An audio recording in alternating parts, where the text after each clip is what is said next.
迎收听2月23号的迦南之声，我是世界牧师平安。我们今天要来分享以斯帖记9章5到10节，这样的日子要注意。这是什么样的日子？而我们要注意什么呢？我们要注意就在今天 RPG 祷告的经文诗篇1篇1到2节说的，不从恶人的计谋，不占罪人的道路，不坐亵慢人的座位，唯喜爱耶和华律法，昼夜思想，这人便为有福。你是有福的人吗？有福的人喜爱耶和华的律法，喜爱上帝的话语，昼夜思想。在昼夜思想当中，我想如果我们一整天都在想这些事情，我们大概都将注意力放在这一个上帝的话语里面，那么我们自然会是有福的人，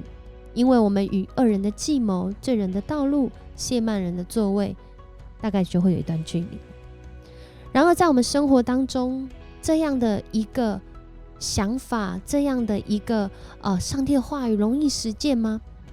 其实是很有挑战的哦。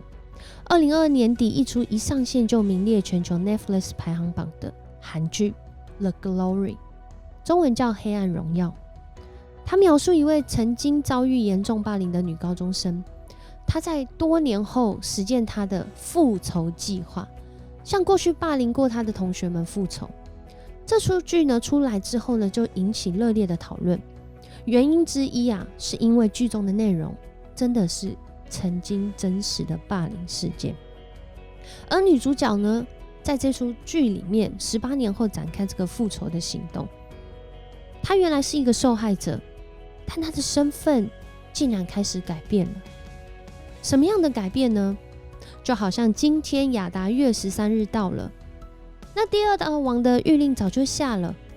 第一道王的谕令是所有的人到这一天的时候都可以起来攻击犹太人，并且抢夺他们的财物。然而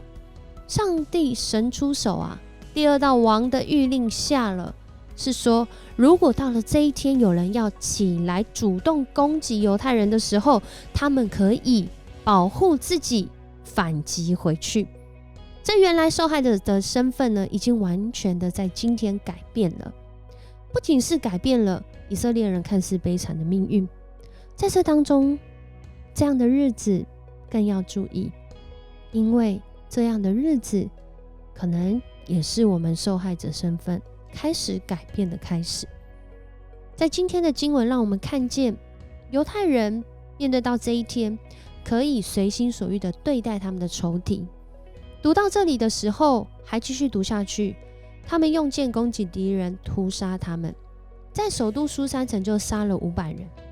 其中呢还有哈曼的10个儿子。哈曼就是那位让王下第一道谕令，到亚达月13日可以随意杀害犹太人的始作俑者。然而却因着一个晚上的睡不着，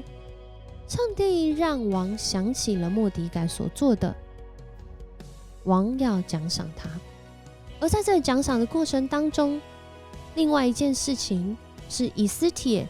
他寻求王的帮助，指出哈曼就是那位要杀害他们的人。这让王看了真的就是觉得自己被摆了一道甚至他觉得在那个当下所看到的画面是好像哈曼要非礼他自己的太太，于是他就下令把哈曼挂在他自己做的那个5丈高的木架上，就是判他死刑的意思。结果没想到真的来到这一天了，曾经哈曼自己的想法不仅是他自己一个人遇害遭害，恶人的道路真的是让人觉得叹息他曾经想要灭了犹太人一整个民族，而如今我们看到的结果是他的家族被灭。然而看到这里好像大快人心的时候，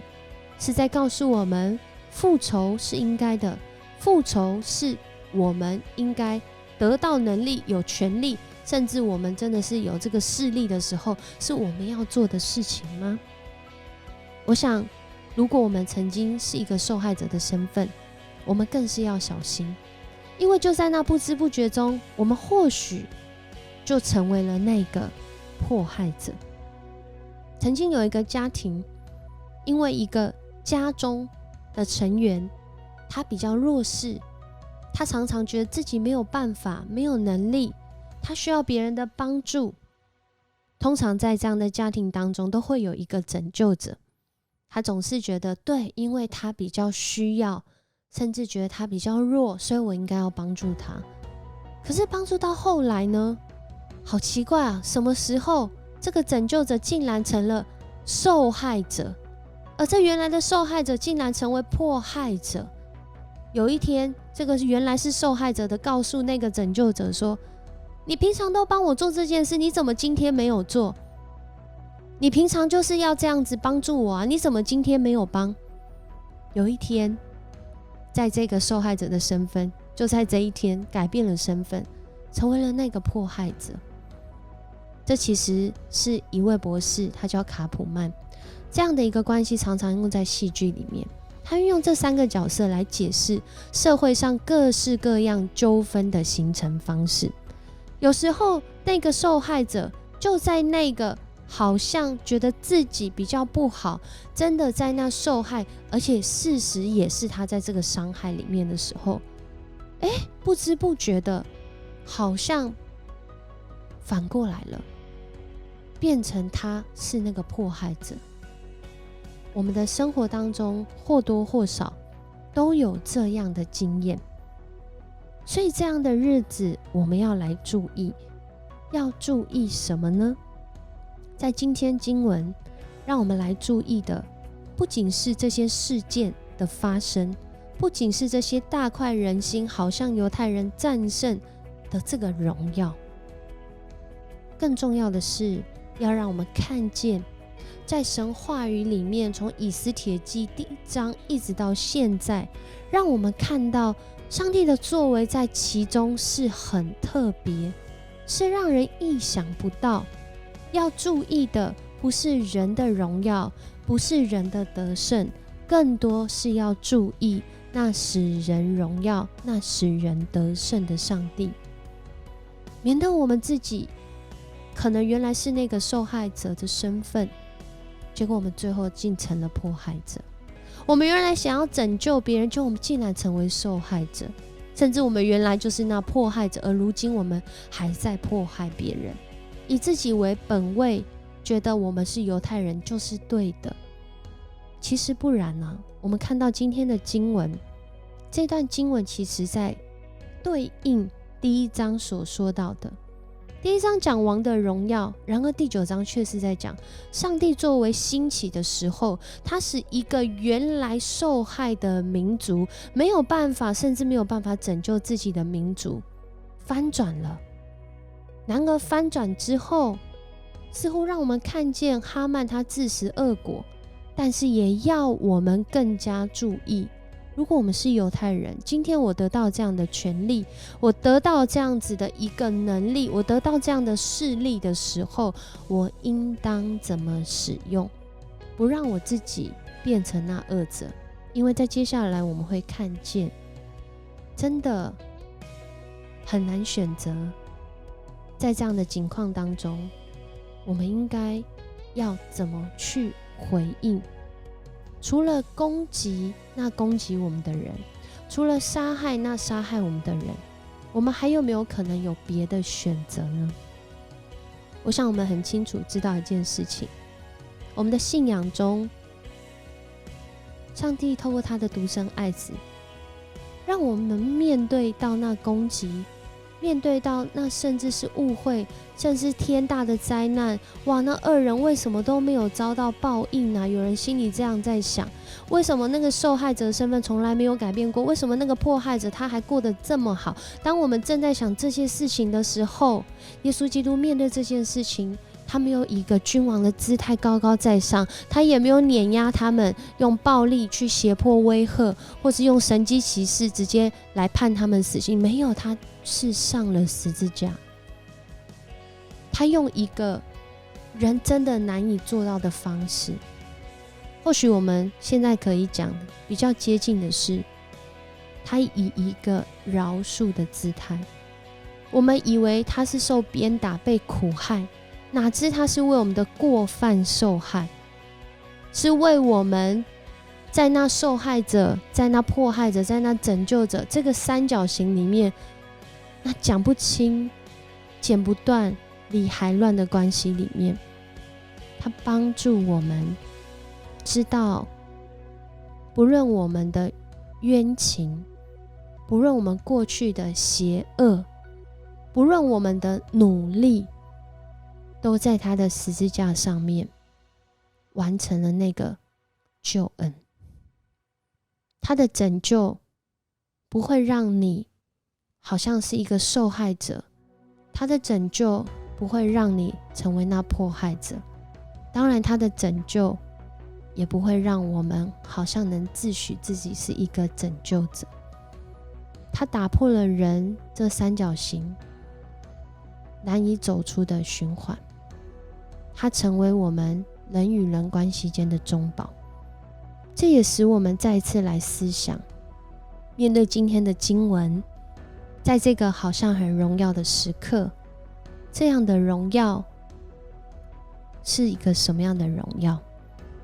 我们常常在自己与人的关系中设定自己在一个什么样的身份，我是受害者、迫害者还是拯救者？而这样的一个想法为我带来什么样的感受和信念？我们需要来到主的面前，更多的注意他的话语对我们所说的，是要帮助我们，让我们能够跳出这个三角形人没有办法跨出的循环。让我们进入到那他祝福、赐福、带领的道路上，让我们因着他的能力能够跨越那我们自己跨不出的伤害，甚至我们经历到那医治跟和好。我们一起来祷告。主，我们来到你的面前，我们向你献上感谢。在这段经文当中，我们看见面对人的伤害，当我们只能用我们自己的方法来面对的时候，不仅是有限，甚至很多时候我们自己也成为那个恶者。然而主，你帮助我们在今天的经文看见，人以为自己能够得胜，却是在最后是受害。人以为自己原来是受害，但后来却可能成为那逼迫人的。主啊，你帮助我们能够跳脱这循环，是因为你十字架上的恩典。你为我们全人类的罪，为我们全人类的伤害，为我们全人类的缺乏、软弱，钉死在十字架上，流出宝血，开出一条新的路。这条路不让我们继续在那三角形里面走不出去，也帮助我们能够让我们的信念更新，知道主你的掌权才是我们更要注意的，帮助我们走出自我中心，更是看见你的心意如何在以斯帖记，如何在我今天的生命当中来行。恳求主你继续的带领我们，让我们在每个日子注意你的话语，注意你的作为，也注意我们如何活出你的应许。谢谢你的应许，谢谢你的爱，也谢谢你在以斯帖记里面带领我们一一的来看见自己生命的需要，而这需要主你知道，你亲自帮助我们走在那个得胜的道路中。这样祷告，奉主耶稣的名，阿们。很高兴今天跟你一起分享迦南之声。当我们每次在分享的时候，我们也是再一次的来思想自己与上帝的关系。当我们每次聆听的时候，我们也是再一次对自己的生命做一个很好的省思注意。愿上帝的恩典与你同在。我是思谦牧师，我们明天见。